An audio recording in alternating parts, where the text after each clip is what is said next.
Magandang umaga, nandito na naman tayo sa ating usaping bayan.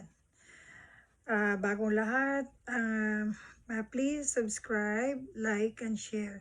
Paki-subscribe nyo ito, i-like nyo, tsaka i-share nyo para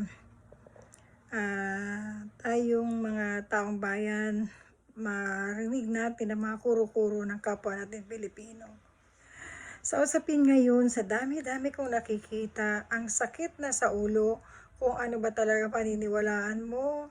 Maniniwala ka bang may alam ang Presidente Marcos o wala? Ito ay napaka-imposible kasi sinasabi nga ng budget natin ngayon ay lumubo. Lalong-lalo na yung intelligence fund. Napakalaki na intelligence fund ni President Marcos. Ang gusto nating malaman kung saan napupunta yung intelligence fund kasi sinasabi nga niya wala siyang alam dito sa People's Initiative na bayaran na sinasabi ng mga maraming ebidensya mula kay Jaime Marcos, sa Senado, halos lahat ng senador nagsasabi na meron silang mga ebidensya, meron silang mga katunayan, katibayan. Ganon din ang iba't ibang mga congressman na hindi sang-ayon dito sa PI na or sinasabi nilang People's Initiative. Kaya minsan nakakalito kasi anong dahilan na magkaroon ka ng napakalaking intelligence fund na hindi mo alam ano ang nangyayari sa bayan mo? Paano kung halimbawa darating ang araw, bigla na lang tayong nilusob ng ibang bansa? Patay na ang mga tao, patay na ang mga Pilipino, hindi pa rin alam ng ating presidente kung ano ang nangyayari. Lalong-lalo na ito ay napaka-importante, pinaka-importante sa ating bayan kasi ang Constitution ay ang pinakamataas na batas sa ating bansa na dapat sundin nating lahat. Mula pati na yung tatlong branches ng gobyerno, executive, legislative at saka judiciary. Walang tataas sa anumang batas kundi ang Constitution natin. Kaya dapat bilang isang namumuno or head of state, dapat lagi kang updated kung ano ang nangyayari kasi lahat ng intelligence, lahat ay reported sa iyo. Ikaw ang taga-salo ng lahat ng mga reports ng mga intelligence sa buong Pilipinas. Kaya imposible na hindi mo alam kung ano ang nangyayari. Or baka hindi mo alam or baka ikaw ang may pasimuno kasi gusto mo nga, tulad ng balita nung mga 2 weeks ago, sinabi ni Senador Amy na kinausap kanya ayon sa balita na kung maaari, bumaba ka na lang. Pero anong sagot mo kay Senador Amy? Daw, bababa ka lang kung ang papalit sa iyo ay si Romualdez Martin. After a week, ito na, bigla na naming nabalitaan na meron ng mga nagpapapirma at namimigay ng mga anumang mga benepisyo mula sa DSWD, mula sa AX at saka sa iba pang benepisyo na galing sa gobyerno. Kailan pumirma sila para magkaroon sila ng ayuda.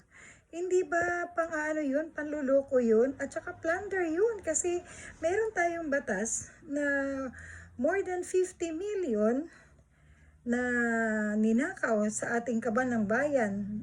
Sino mang mga government employees ay na sila considered na plunder na yun. Kaya 'di ba si dating Pangulong Gloria, si dating Pangulong Estrada, di ba nakulong sila dahil sa kasong plunder daw? At dahil nakalabas sila, dahil binigyan sila ng amnesty. Kaya sana naman, tayo mga Pilipino, maging transparent tayo. Kahit kayo dyan mga nasa gobyerno, senador, Ano mga opisyalis ng gobyerno natin, maging transparent tayo. Sabihin natin na ang nilabag na batas, sino mang nag-i-initiate nitong People's Initiative na binabayaran daw, ay dapat sabihin natin na ito ay pasok na sa plunder. Huwag tayong matakot magsabi bilang isang mga opisyalis ng gobyerno dyan sa Pilipinas. Kasi dapat natin respetuhin anong dahilan para magkaroon tayo ng batas sa plunder kung hindi man lang ninyo pwedeng gamitin doon sa mga taong lumabag nito. Minsan, nakakawala ng gana kasi kami dito sa Amerika,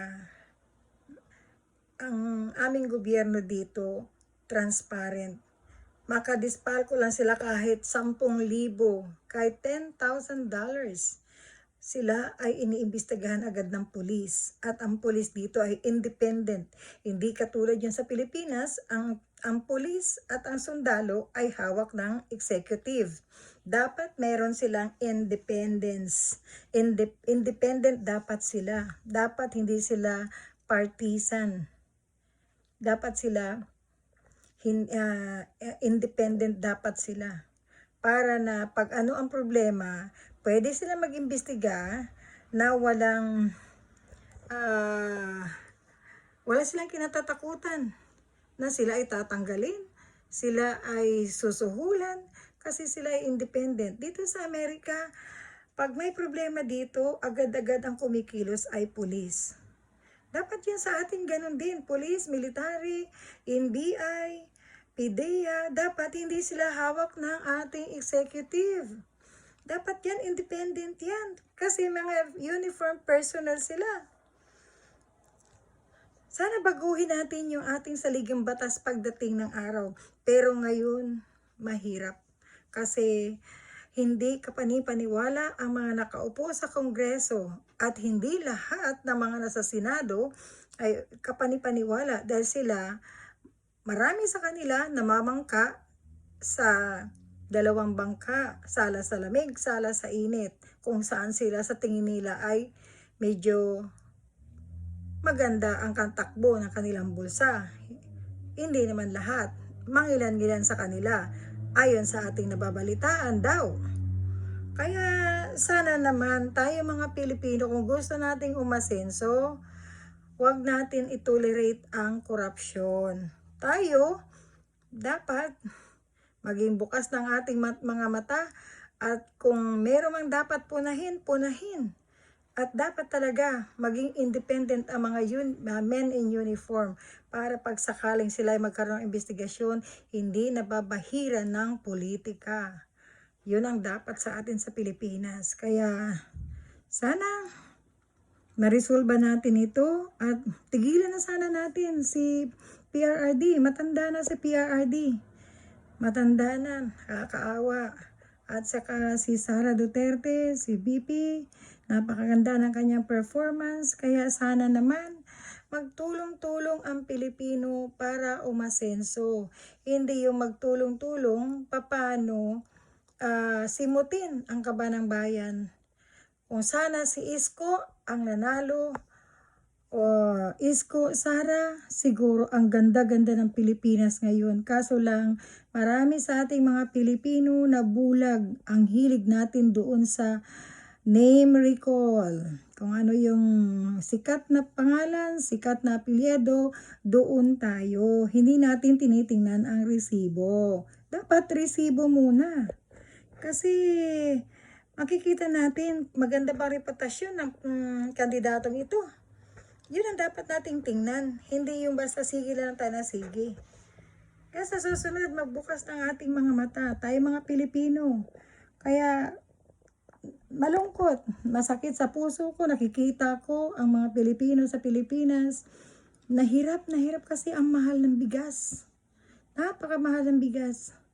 Kami dito mga nasa Amerika, nagsisikap kami para kahit papano makakatulong kami sa Pilipinas kung sino man yung nangangailangan ng tulong.